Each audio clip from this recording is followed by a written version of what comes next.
पर जबरदस्त हल्ला। नमस्कार, आप देख रहे हैं दिव्य हिमाचल टीवी। मैं हूं वंशिता शर्मा और मैं हाजिर हूं आप सभी के सामने हिमाचल आज का मुद्दा लेकर। देश भर में पुरानी पेंशन पर कर्मचारियों ने जोरदार हल्ला बोलकर एक बार फिर से सरकार हिलाकर रख दी है। कर्मचारियों ने अब एक होकर नई मुहिम छेड़ दी। वहीं हिमाचल के मुलाजिमों ने भी सभी राजनेताओं से इस मसले पर अपना स्टैंड क्लियर करने को कहा है। क्या है ये मुहिम और क्या कर्मचारियों के आगे झुक जाएगी सरकार? हम पहाड़ी में इसी पर चर्चा कर रहे हैं अनिल अग्निहोत्री और राजेश शर्मा। जी, पुरानी पेंशन पर नया हल्ला। जी राजेश, इससे पहले कि हम कुछ भी अपना सेगमेंट शुरू करें, जी ये क्या है, नया हल्ला क्या है पेंशन? बिल्कुल, देखिए ओपीएस को लेकर कर्मचारियों का स्टैंड, पुरानी पेंशन बहाली के लिए जो स्टैंड है वो बिल्कुल स्पष्ट है कि सरकार इस दिशा में काम करे। सरकार का दावा था या सरकार की दलील थी, पहले उस पर आते हैं। सरकार ने कहा था कि हम इसके लिए कमेटी बनाएंगे जो अध्ययन करेगी, सरकार की परिस्थितियों को, वित्तीय संसाधनों को देखेगी, साथ ही कर्मचारियों के भविष्य को लेकर, उनकी मांग को लेकर देखेगी कि कितना जायज है। 1 महीने के करीब ये वक्त हो गया है, वो कमेटी आज तक बनी नहीं है।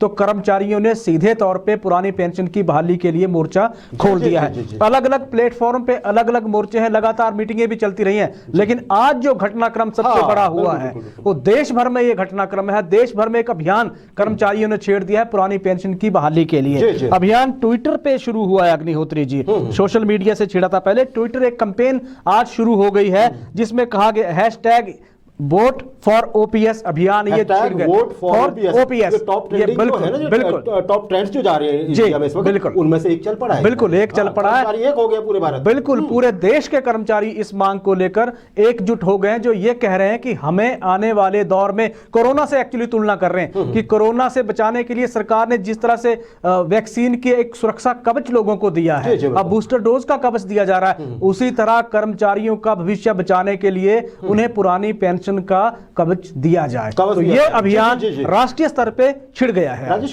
देखिए हम तो लेमैन हैं, हम तो इस दायरे में नहीं आते हैं, हम गवर्नमेंट के एम्प्लॉय नहीं है। लेकिन एक चीज हमें भी समझ नहीं आती है कि जब हर एम्प्लॉय हजारों रुपए कंट्रीब्यूट कर रहा है, उसमें सरकार भी कंट्रीब्यूट कर रही है, वो एक कंपनी को क्यों दिए जाए? बिल्कुल बड़ा सवाल यही है। जैसे होता था ना जनरल प्रोविडेंट फंड, उसमें जाएंगे तब भी तो पैसे बढ़ेंगे ही ना, बिल्कुल कंपनी के पास ज्यादा बढ़ने वाले हैं। अब ये आम आदमी को भी समझ नहीं आती है। सरकार बेहतर जानती होगी और भुक्तभोगी जो एनपीएस में कर्मचारी रखे हैं वो बेटर जानते हैं, लेकिन एज अ लेमन हमें यह समझ नहीं आता है कि हजारों रुपए हर कर्मचारी हर महीने एक कंपनी को देता है। आप तो उतने ही ब्याज सहित बाद में लौटा दीजिए, अगर वो नहीं कर सकते तो ब्याज देके लौटा।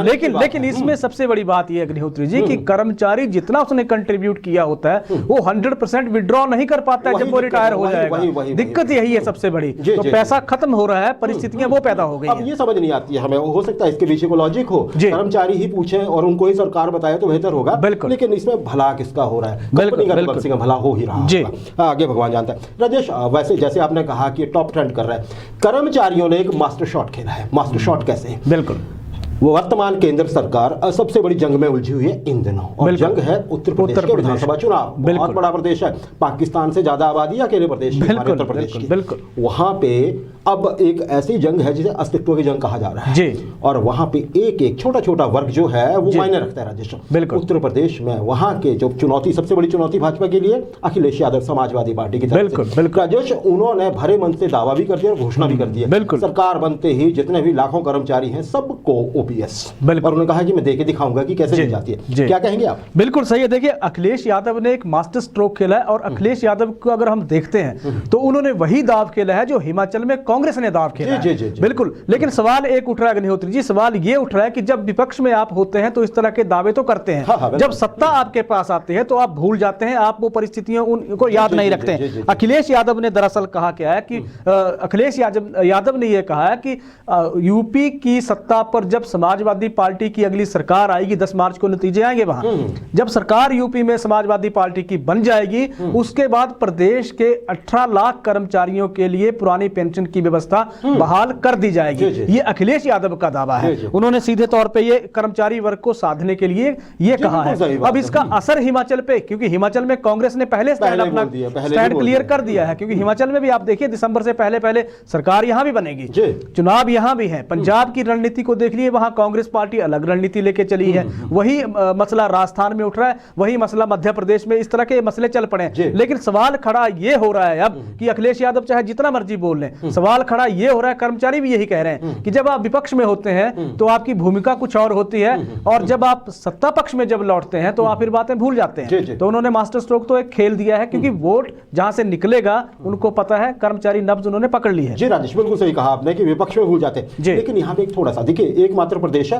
वेस्ट बंगाल जहाँ पे ये दे रहे ममता बनर्जी दे, बिल्कुल हाथ खड़े हैं, राष्ट्रीय पार्टी नहीं है। हाँ ठीक है, हाथ खड़े हैं उनके, बिल्कुल, लेकिन वो फिर भी दिए जा रहे हैं। राष्ट्रीय पार्टी नहीं है, एक प्रदेश का प्रतिनिधित्व करती है। भाजपा के तमाम कोशिशों के बावजूद उन्होंने वहां पे वो कर दिखाया जिसकी किसी को उम्मीद नहीं थी पिछले विधानसभा चुनाव में, और पूरे कर्मचारी उनके पीछे लामबंद थे।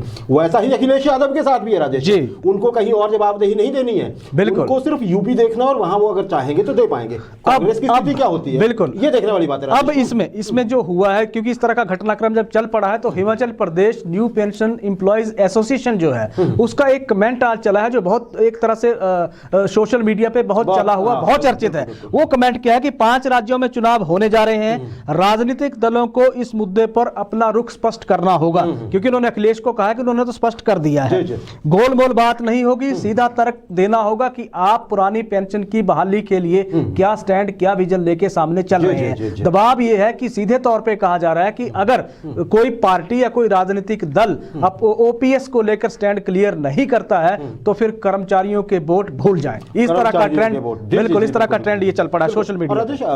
अब देखिए राजनीतिक दल भी है ना जी, वो भी अब दृष्टि पत्र, बिल्कुल बिल्कुल नाम दीजिए, घोषणा पत्र, मतलब अब कर्मचारी क्योंकि समझदार हैं, उनको पता है कि वो एक तरह से अस्तित्व की लड़ाई लड़ रहे हैं। बिल्कुल अब अंतिम धक्के की जरूरत है राजेश, दोनों तरफ से, या तो ये आंदोलन हमेशा के लिए खत्म हो जाएगा या सक्सेसफुल हो जाएगा। अभी थोड़े दिनों की बात है, ये डिसाइडर हम उसी टाइम से, जो ट्रांजिशन फेज होता है ना, हम उससे गुजर रहे हैं राजेश।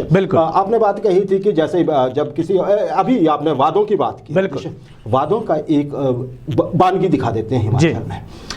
अभी भी राजेश देखिए, कब से कहा गया है, कब से सूचना जारी हो गई है कि कर्मचारियों को जिनका कॉन्ट्रैक्ट 2 साल हो गया है ना राजेश, उनको पक्का करिए। बिल्कुल टीचर्स के साथ ऐसा नहीं हो पा रहा है, नहीं हो रहा है। क्या दिक्कत है? देखिए सारे डॉक्यूमेंट जमा कर दिए गए, कहीं ऐसा तो नहीं होगा कि आप नवंबर कट ऑफ डेट आपने 30 सितंबर, वही 31 मार्च की तरफ बढ़ती दिख रही चीज है। दरअसल प्रारंभिक शिक्षा विभाग ने क्या किया अग्निहोत्री जी, प्रारंभिक शिक्षा विभाग ने, सरकार ने व्यवस्था बना दी थी, कॉन्ट्रैक्ट 3 से घटा के 2 साल का कर दिया गया है। प्रारंभिक शिक्षा विभाग ने अभी उसकी एक तरह से नोटिफिकेशन जारी नहीं की है। हुआ यह है कि जितने भी प्रारंभिक शिक्षा विभाग में शिक्षक हैं, उन शिक्षकों को जिनको 2 साल हो गया है, वो अभी रेगुलर नहीं हो पा रहे हैं। आप देखिए आज आधा जनवरी का आधा महीना बीत गया है, फरवरी बचता है, उसके बाद मार्च परिस्थितियां। अब शिक्षक ये सीधे तौर पे कह रहे हैं कि हमें जब रेगुलर अब हम होंगे तो हम अप्रैल से ही रेगुलर होंगे। ये वक्त बचाने के लिए चीजें की गई हैं। कुछ कहा भी गया है कि आपने आना नहीं है, डायरेक्टरेट नहीं आना है, कुछ सभी है ना। बिल्कुल वो नोटिफिकेशन जारी हो गई है, डायरेक्टर एजुकेशन की तरफ से वो नोटिफिकेशन आई है, जिसमें हालांकि कोरोना केसेस का हवाला दिया गया कि तमाम शिक्षक या गैर शिक्षक वर्ग जो भी है वो निदेशालय नहीं आएगा, क्योंकि 24 जनवरी तक इस तरह की व्यवस्था, छुट्टियों की व्यवस्था सरकार ने कर रखी है स्कूलों में, तो निदेशालय ना आए। अब कोई जमा अगर किसी ने अपने डॉक्यूमेंट कराने, वो कहां जाएगा? बड़ा सवाल ये भी है, बड़ा सवाल है। तो ये एक बात है, देखिए जी अब होता क्या है आगे वो दिख जाएगा, लेकिन कई सारी चीजें राजेश, जल्दी से कुछ वर्ग हैं जी, एम्बुलेंस 102 और 108, बिल्कुल कर्मचारी परेशान हैं, क्या मामला क्या है राजेश? बिल्कुल देखिए, 102 और 108 जो एम्बुलेंस के कर्मचारी हैं, उनकी पहले जो केस था, पहले जो कंपनी जो ये व्यवस्था रन करती थी, जीवी के कंपनी थी, सोलन में इसका हेड ऑफिस था, वो कंपनी का अब हिमाचल प्रदेश सरकार के साथ करार एक तरह से खत्म हो गया है। अब सरकार के साथ करार जब खत्म हो गया तो नई एक कंपनी आई है अग्निहोत्री जी, नई कंपनी है मेड्स वन फाउंडेशन। इस कंपनी ने पिछले कल सारी जो एम्बुलेंसेस थी वो प्रदेश को सौंप दी हैं, इन्होंने कार्यभार संभाल लिया है। अब आते हैं कर्मचारियों पे। 108 और 102 के कर्मचारी जो थे, वो जो नई कंपनी है अब ये क्या करेगी, जो पुराना स्टाफ है वहां से 80% तो पुराना स्टाफ ले लेगी, 20% ये अपना स्टाफ एडजस्ट करेगी ये कंपनी। अब हुआ क्या जी, बिल्कुल बिल्कुल। अब जीवीके जो कंपनी थी, उस कंपनी के साथ कर्मचारियों का किस तरह का कॉन्ट्रैक्ट हुआ था, कर्मचारियों की क्या डॉक्यूमेंटेशन हुई थी, इसका रिकॉर्ड कोई है नहीं। अब इन कर्मचारियों को ये मेड्सवान कंपनी है, ये मेड्सवान फाउंडेशन जो है, ये एम्बुलेंस कर्मचारियों के इन्होंने इंटरव्यू ले लिए हैं। कुछ इंटरव्यू लेके कुछ कैंडिडेट को इन्होंने ऑफर लेटर दे दिए हैं, कुछ को ऑफर लेटर नहीं दिए हैं जो जीवीके कंपनी के ही एम्प्लॉय रहे हैं पिछले दौर में। अब वो बोल रहे हैं कि जीवीके कंपनी में जब हम एम्प्लॉय थे तो हमारी सैलरीज का इशू वहां फंसा हुआ था, हमारी पूरी तनख्वाह का भुगतान हुआ नहीं वहां से, हमारे कुछ वहां से भत्ते थे जो अभी फाइनल नहीं हो पाया, जो वहां से रिलीज नहीं हुए। अब नई कंपनी हमें ऑफर लेटर तक नहीं दे रही है, तो उनके भविष्य को पे सबसे बड़ा एक सवाल खड़ा हो गया है, इसलिए वो चिंतित दिखाई दे रही है। जी, अब देखिए सरकार शायद देखेगी जी। दिक्कत ये है, चुनावी साल है, सरकार को सब कुछ करना है, बिल्कुल, और नई चीजें सरकार के कोर्ट में आती जा रही हैं, ये करिए, समझ सकते हैं। थोड़ी सी मुश्किल तो सरकार के लिए भी है। पीजीटी आईपी राजेश, स्कूलों में बहुत सारे पोस्ट हैं कंप्यूटर टीचर्स के खाली, बिल्कुल ज्यादा पोस्ट है जहाँ तक जानकारी, बिल्कुल लगभग। राजेश, कई सालों से कोई पोस्ट भी एडवर्टाइज नहीं की गई है कि यहाँ पे भर्ती होगी नहीं, लोग परेशान हैं, ये क्या मामला है? देखिए, पीजीटी आईपी की भर्ती हुई थी 2012 में, जो लास्ट भर्ती हुई थी अग्निहोत्री जी, उसके बाद से भर्ती नहीं हुई है। 10 साल इसको हो गए हैं। 40,000 से ज्यादा ये युवा वर्ग है जिसमें बीटेक और एमटेक डिग्री होल्डर ये हैं, जो बिल्कुल जो सीधे तौर पे सरकार से नौकरी की मांग कर रहे हैं कि 10 साल से आपने पूछा नहीं है। हुआ यह कि 2012 के बाद से तमाम सरकार ने एक बैरिकेड्स लगा दिए हैं। दूसरा, इनके लिए सबसे बड़ा जो सवाल खड़ा किया, 850 ये स्कूलों में पद खाली हैं इनके।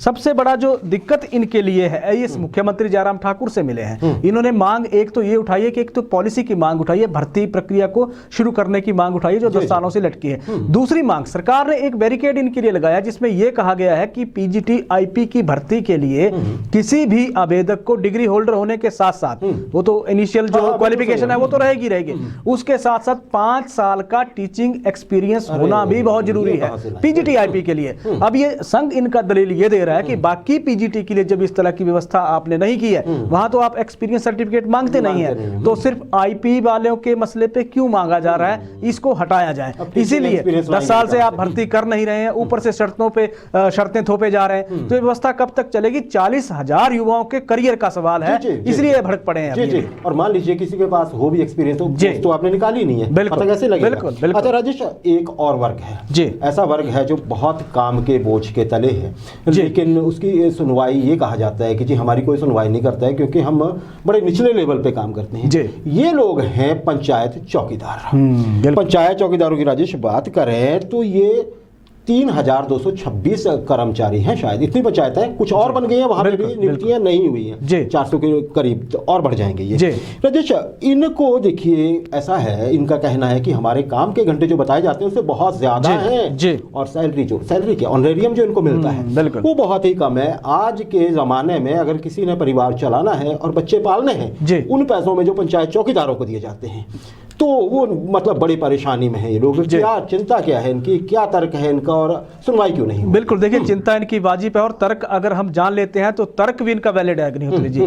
प्रदेश भर में 3,200 से ज्यादा ये पंचायत चौकीदार अलग अलग पंचायतों में सेवाएं इस वक्त हिमाचल प्रदेश में दे रहे हैं। अब इनके आ जाते हैं हम इनकी भर्ती में।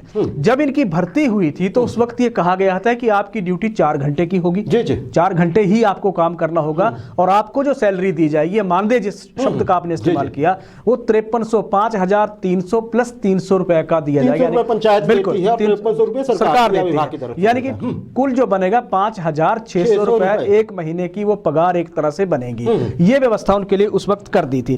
अब हकीकत में जब हम आते हैं तो पंचायत जो चौकीदार हैं, ये तब तक पंचायतों में इनको बैठना अनिवार्य कर दिया गया है जब तक पंचायत सचिव पंचायत में होगा। तो सुबह बिल्कुल, यानी कि 10 से 5 बजे तक इनका पंचायत में होना जरूरी है। तो ये तो हो गया घंटों का हिसाब, जहां सरकार ने एक तरह से इस तरह का कर दिया है। दुगना टाइम जो बताया जाता है। अब सवाल आता है कि क्योंकि अगर 5600 रुपए महीने का मिल रहा है तो 200 रुपए दिहाड़ी भी खड़ी नहीं हो रही है। अब ये कह रहे हैं सीधे तौर पे कि अगर आप हमारा भला नहीं कर सकते, आप हमारे लिए कोई पॉलिसी नहीं बना सकते कि हमारा आगे इस दिशा में या इस अपनी जॉब में आगे करियर होगा क्या, तो हमें सिर्फ दिहाड़ीदार बना दीजिए, जहां हम कम से कम सम्मान की जिंदगी तो एक जी लें, कम से कम अपने परिवार को भी वो सुख सुविधाएं तो दे सके जिसमें वो सम्मानजनक जीवन यापन कर सके।